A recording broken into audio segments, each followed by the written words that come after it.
دوستو ہمارا channel subscribe فرمائیں، دوستوں کے ساتھ شیئر کریں اور لائک فرمائیں، شکریہ۔ بسم اللہ الرحمن الرحیم، الحمد للہ رب العالمین والصلاة والسلام علی خاتم النبیین، اما بعد۔ پاک ویوز ٹی وی محمد منشا۔ تو بسم اللہ کرتے ہیں جناب کہ میاں محمد نواز شریف اگین جی کہ ای سی ایل سے ان کا نام ہٹا، اور آج ہم دیکھتے ہیں کہ اس سلسلے میں حکومت کا ریئیکشن کیا ہے۔ ویسے یہ بڑی عجیب بات ہے اور عجیب ریئیکشن ہے کہ پہلے خود ہی ان کا اصرار تھا کہ یہ 7 ارب کا انڈیمنٹی بانڈ بھریں، اور اس پر اصرار انہوں نے عدالت میں بھی کیا۔ اب وہ کہتے ہیں جی یعنی مختلف مینی ورڈز کہ جتنے لوگ، جتنے وزراء ہیں یا سپوکس پرسنز ہیں، اتنی ہی باتیں ہیں، جتنے منہ ہیں اتنی باتیں ہیں جی۔ تو کوئی صاحب کہتے ہیں کہ ہم اپیل کریں گے، تو بائی امپلیکیشن اپیل کرنے کا مطلب یہ ہوا کہ ان کی لائکنگ کے آرڈر نہیں ہے، جو ہائی کورٹ نے فیصلہ دیا ہے وہ حکومت کو ناپسندیدہ ہے ان کے لیے، اور نون لیگ کی فیور میں ہے، اس کا تو یہ مطلب ہوا۔ کوئی دوسرے صاحب آتے ہیں، وہ کہتے ہیں نہیں جی، یعنی اب 2 وزراء ہیں جو ایڑی چوٹی کا زور لگا رہے ہیں کہ یہ انڈیمنٹی بانڈ سے بھی بات سخت تر جو ہے وہ فیصلہ ہے عدالت کا ہے جی۔ تو یہ یعنی ان کا کنفیوژن اور حواس باختگی جو ہے وہ بڑی عیاں ہے کہ کوئی ایک کہتا ہے کہ ہم نے اپیل کرنی ہے، دوسرا کہتا ہے ہم نے اپیل نہیں کرنی، تیسرا کہتا ہے یہ انڈیمنٹی سے بھی بڑی ذمہ داری جو ہے وہ پڑ گئی ہے نون لیگ پر، اور نون لیگ پھنس گئی ہے۔ ایک صاحب کہتے ہیں جو بڑے وہ کیا کہتے ہیں، جن کی زبان خاصی ویسے تو ہر ایک کی لمبی ہے، ویسے عجیب بات ہے کہ موجودہ حکومت میں جو بھی شامل ہوتا ہے اس کی چھوٹی ہو تو پھر بھی لمبی زبان ہو جاتی ہے۔ تو وہ صاحب کہتے ہیں کہ جی میانے، میں پنجابی بھی تھوڑا جا ٹیسٹ پاوانا کہ کنجوس نے ڈیل نہیں ہوئی، یعنی اس کا مطلب یہ ہے کہ اگر میاں صاحبان بقول اس کے کنجوس نہ ہوتے تو پھر ڈیل ہوتی، یعنی ڈیل کوئی چیریٹی ریلیٹڈ کام ہے۔ کنجوسی کا تو یہی مطلب ہے نا کہ آپ جہاں پر ضرورت ہے وہ خرچ نہیں کرتے۔ اب وہ سمجھتے ہیں کہ یہ میاں صاحبان کی ضرورت تھی کہ 7 ارب ان کا انڈیمنٹی بانڈ ان کو دیتے جی، یعنی کوئی عقل و خرد سے باقاعدہ دشمنی ہے ان لوگوں کو،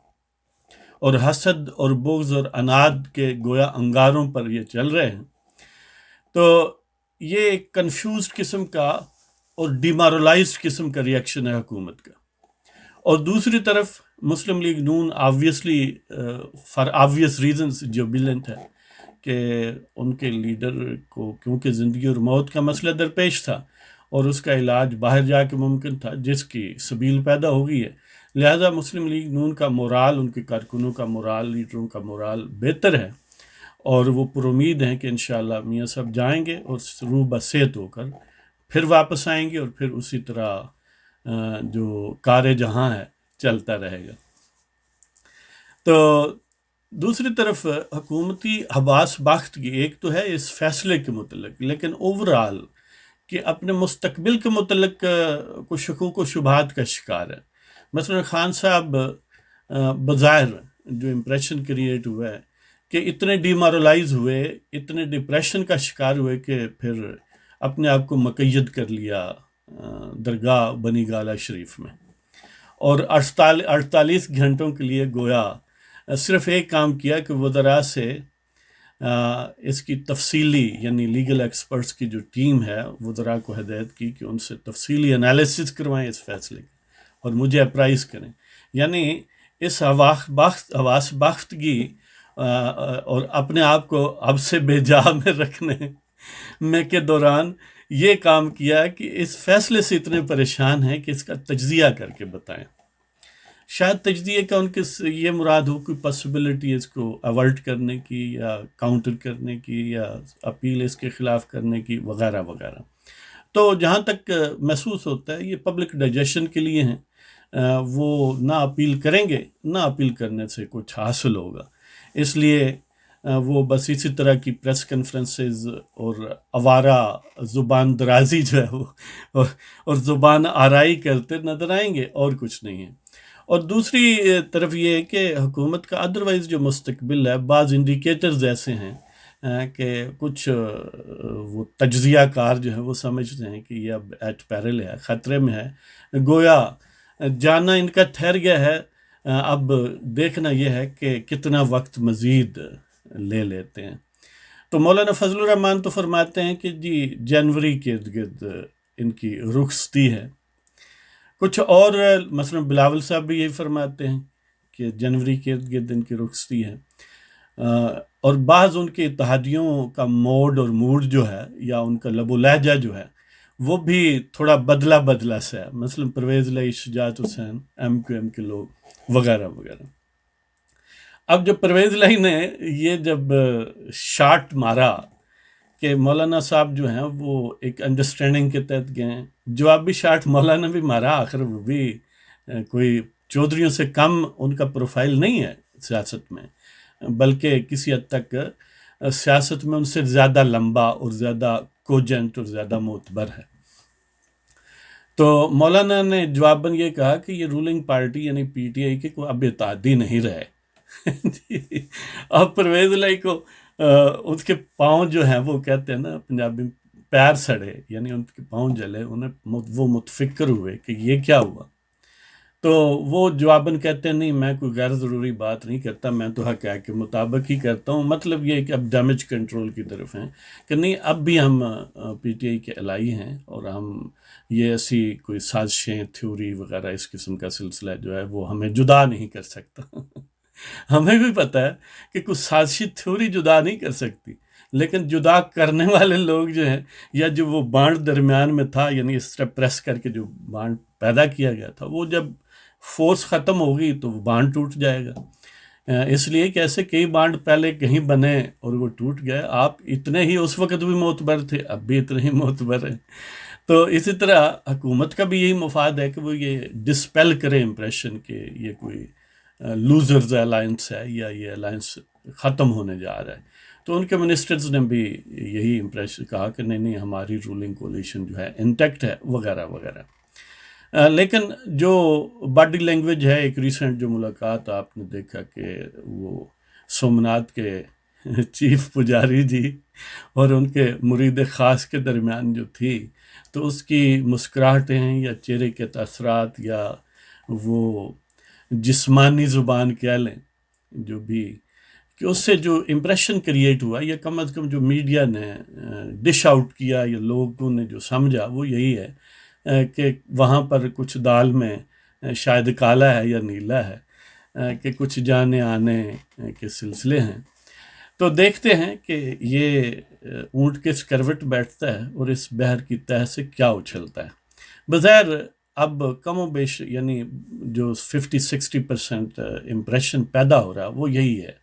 کہ جنوری کے ارد گرد جو ہیں وہ خان صاحب ان ہاؤس چینج کے ذریعے، most probably in house change کے ذریعے،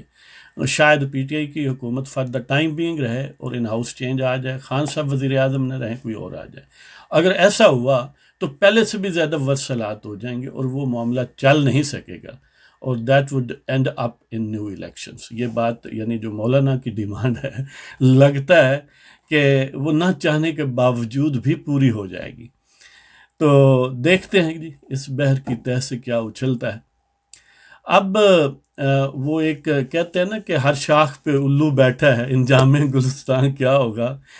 کیونکہ موجودہ جو حالات ہیں اس میں پاکستان کے اکثر یعنی جو نخل پاکستان ہے اس کی اکثر شاخوں پر جو برجمان الو ہیں وہ آپ کو صاف نظر آتے ہیں، اور عام طور پر کہتے ہیں کہ الو رات کو جاگتا ہے، یہ پتہ نہیں جاگتے بھی ہیں رات کو یا دن کو، کیا کچھ پتہ نہیں ہے، لیکن بہرحال ہر شاخ پہ الو بیٹھا ہے۔ لیکن اگر کوئی وہ ڈھونڈتے رہتے ہیں کہ کوئی شاخ ایسی ہو جس پر الو نہ ہو تو الو کا بندوبست فوراً کر کے بٹھاتے ہیں۔ مثلا ریسنٹلی ان کی ریسرچ نے یہ ایک تہلکہ انگیز انکشاف فرمایا کہ دیکھیں جی حلال عامر نامی جو شاخ ہے وہاں پر تو الو نہیں بیٹھا ہوا، تو انہوں نے فوراً ایک الو کا بندوبست کیا، اس کا نام ہے برار الگ، وہ جو گویہ ہے نا، وہ جو بڑا اخلاق سوز قسم کے گانے گاتا ہے، حالانکہ اس کی ماں اور بہن بھی پنجابن ہیں، اور وہ کہتا ہے کہ نچ پنجابن نچ، یعنی یہ لوگ پیسے کے لیے کتنے کمینگی کا پر اتر آتے ہیں کہ اپنے کلچر، تہذیب، مذہب اور اپنی خاندانی روایات کو باقاعدہ ان کا قتل عام کرتے ہیں اس لیے کہ 4 پیسے بن جائے۔ تو ایسے شخص جو حواس باختہ اور اخلاق باختہ ہیں، جنہیں سوائے پیسے کے اس دنیا سے کوئی لالچ نہیں ہے، ویسے بڑے درویش صرف لوگ ہیں نا، بس ایک ہی لالچ ہے، صرف پیسے کا ہی ہے، اس سے زیادہ تو نہیں ہے نا۔ اب دیکھیں کتنی یکسوئی ہے۔ تو وہ ابرار الحق جو ہے اسے ہلال عامر کا سربراہ بنایا جا رہا ہے، یعنی یہ شاخ ایسی تھی جس پر الو انہیں نظر نہیں آیا، تو انہوں نے الو کا بندوبست کیا ہے۔ دیکھ لیں، اب ظاہر ہے یہ بات یعنی عجب نہیں ہے، اس لیے کہ جس ملک کا سربراہ عمران خان ہو، یعنی وزیر اعظم ہو، یعنی جس کی زندگی تعفن اور غلاظت سے گویا چھلک رہی ہے، تو پھر ابرار الحق کو ہلال عامر کا چیئرمین تو بننا ہی چاہیے نا جی۔ تو اب آپ کی خدمت میں ایک نظم پیش کرتا ہوں جس کا عنوان ہے نفرت کے بنجارے۔ سگانے طاقت بھونکتے ہیں بیماروں پر، سگانے طاقت بھونکتے ہیں بیماروں پر، تف ہے ایسے بد زبان آدم بیزاروں پر۔ سگانے طاقت بھونکتے ہیں بیماروں پر، تف ہے ایسے بد زبان آدم بیزاروں پر۔ یعنی دیکھیں کہ اخلاقی اتنا تنزلی، اتنا زوال آیا ہمارے معاشرے میں، یعنی پروپورشنیٹ ہے، جیسے رائز ہوئی ہے پی ٹی آئی کی، گویا معاشرے کے بغیر جو ہائیسٹ ایشیلنس ہیں وہاں سے لوئسٹ سٹیٹا تک یہ بات پرویڈ کر گئی اور پرکولیٹ کر گئی کہ بد زبانی، گالی گلوچ،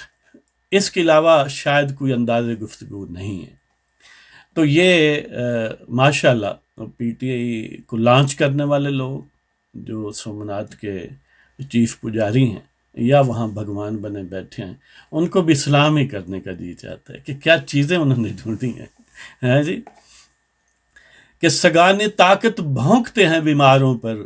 تف ہے ایسے بد زبان آدم بیزاروں پر۔ دیکھیں جب کلثوم نواز مرحومہ فوت ہوئیں تو جتنا دیر وہ ہسپتال میں رہی، یہ جملے کستے رہے، جگتیں بناتے رہے، یہ نت نیا سٹنٹ چھوڑتے، یہاں تک کہ اس کے فوت ہونے کے بعد بھی بعض بیمار ذہن جو ہیں وہ یہ ان حرکتوں سے باز نہیں آئے، اور اسی طرح کا رویہ اب میاں صاحب کی بیماری پر ہے۔ لگتا ہے کہ ان لوگوں نے مرنا نہیں ہے جی۔ تو سگانے طاقت بھونکتے ہیں بیماروں پر، تف ہے ایسے بد زبان آدم بیزاروں پر۔ انسانوں میں پھر ان کا شمار بھی ہے، انسانوں میں پھر ان کا شمار بھی ہے، کہیں کیا ان درندگی کے استعاروں پر۔ انسانوں میں پھر ان کا شمار بھی ہے، کہیں کیا ان درندگی کے استعاروں پر۔ پتہ نہیں انسان ہے کہ روبوٹ ہیں، یہ لگتا ہے یہ کوئی ڈیجیٹل ٹائپ کوئی چیز ہے کہ ان کی پروگرامنگ ایسی کر دی گئی ہے، اور واقعتاً پروگرامنگ کی گئی ہے میڈیا کے ذریعے۔ یہ بڑا پاورفل سافٹ ویئر ہے، تو یہ ان کو شاہ دولہ ولی کے چوہے بنانے میں I S I controlled media جو ہے اس کا کردار ہے۔ تو پتہ نہیں انسان ہیں کہ روبوٹ ہیں، یہ چلتے ہیں یہ کیسے اور کن اشاروں پر۔ پتہ نہیں انسان ہے کہ روبوٹ ہیں، یہ چلتے ہیں یہ کیسے اور کن اشاروں پر۔ جلتے رہتے ہیں آتش بغض و عناد میں، جلتے رہتے ہیں آتش بغض و عناد میں، ہر لحظہ ہوں جیسے دہکتے انگاروں پر۔ جلتے رہتے ہیں آتش بغض و عناد میں، ہر لحظہ ہوں جیسے دہکتے انگاروں پر۔ ایک عالم ان غلیظ زبانوں اذہان کا ڈسا، ایک عالم ان غلیظ زبانوں اذہان کا ڈسا، دلیل کارگر نہیں پڑھے لکھے گمواروں پر۔ ایک عالم ان غلیظ زبانوں اذہان کا ڈسا، ایک عالم ان غلیظ زبانوں اذہان کا ڈسا، دلیل کارگر نہیں پڑھے لکھے گمواروں پر۔ یعنی ان کے ریزننگ کا جو سمجھ لیں کہ بیس ہوتا ہے اس کو اس طرح ڈیمیج کر دیا گیا ہے کہ ریزننگ کا سسٹم ورک ہی نہیں کرتا ان کا، جتنی اچھی دلیل دے لیں ان کے نزدیک جگت سے بڑی کوئی دلیل نہیں ہے دنیا میں، ان کے نزدیک طنز بازی اور گھٹیا پن سے بڑھ کے کوئی دلیل نہیں ہے۔ تو ایک عالم ان غلیظ زبان و اذہان کا ڈسا، دلیل کارگر نہیں پڑھے لکھے گنواروں پر، ہے کینہ میں اپنایا انہیں منہ زوروں نے، ہے کینہ میں اپنایا انہیں منہ زوروں نے، آدائے عقل پر امید حسد کے ماروں پر۔ یعنی کسی کی کینہ پروری میں، کہ میاں صاحب سے کینہ شتر رکھنے والے سومناتھ کے چیف پجاریوں نے، ان نام نہاد بھگوانوں نے، جنہوں نے پاکستان کے 72 سال ضائع کیے ہیں اور پاکستان کے 20 کروڑ لوگوں کو غلام بنانے پر مصر ہیں، ان لوگوں نے میاں صاحب اور جمہوری قوتوں سے کینہ اور نفرت کی بنیاد پر ان بدبختوں کو اس قوم پر مسلط کیا ہے کہ تم اگر ان لوگوں کو الیکٹ کرتے ہو تو ہم ان کو بٹھا دیں گے، یعنی یہ گویا سزا دی گئی ہے۔ تو ہے کینہ میں اپنایا ان منہ زوروں نے، ہے کینہ میں اپنایا انہیں منہ زوروں نے، آدائے عقل پر امید حسد کے ماروں پر، اور وہ عقل کے دشمن ہیں جو ان سے امیدیں لگائے بیٹھے یا لگائے بیٹھے تھے۔ تو خباثت و شکاوت روز افزوں ہے ان کی، خباثت و شکاوت روز افزوں ہے ان کی، اہل شر مسرور نفرت کے بنجاروں پر، کہ خباثت و شکاوت روز افزوں ہے ان کی، اہل شر مسرور نفرت کے بنجاروں پر۔ یعنی وہ سومناتھ کے جو پجاری ہیں، جو ملک کے 20 کروڑ عوام کے لیے بھگوان بننے کی کوشش کرتے اور انہیں غلام رکھتے ہیں، وہ ان اپنے شاہکاروں پر گویا مسرور ہیں، خوش ہیں کہ کیا چیزیں ڈھونڈی ہیں جی، کہ کیسی یعنی نفرت کو انہوں نے گویا معاشرے میں گھول کے رکھ دیا ہے، کہ خباثت و شکاوت روز افزوں ہے ان کی، اہل شر مسرور ان نفرت کے بنجاروں پر، سگانے طاقت بھونکتے ہیں بیماروں پر، تو ہے ایسے بد زبان آدم بیزاروں پر، انسانوں میں پھر ان کا شمار بھی ہے، کہیں کیا ان درندگی کے استعاروں پر، پتہ نہیں انسان ہیں کہ روبوٹ ہیں یہ، جلتے ہیں یہ کیسے، چلتے ہیں یہ کیسے اور کن اشاروں پر، پتہ نہیں انسان ہیں کہ روبوٹ ہیں یہ، چلتے ہیں یہ کیسے اور کن اشاروں پر، جلتے رہتے ہیں آتش بغض و عناد میں، ہر لحظہ ہوں جیسے دہکتے انگاروں پر، ایک عالم ان غلیظ زبانوں اذہان کا ڈسا، دلیل کارگر نہیں پڑھے لکھے گنواروں پر، ہے کینہ میں اپنایا انہیں منہ زوروں نے، ہے کینہ میں اپنایا انہیں منہ زوروں نے، آدائے عقل پر امید حسد کے ماروں پر، اور خباثت و شکاوت روز افزوں ہے ان کی، اہل شر مسرور نفرت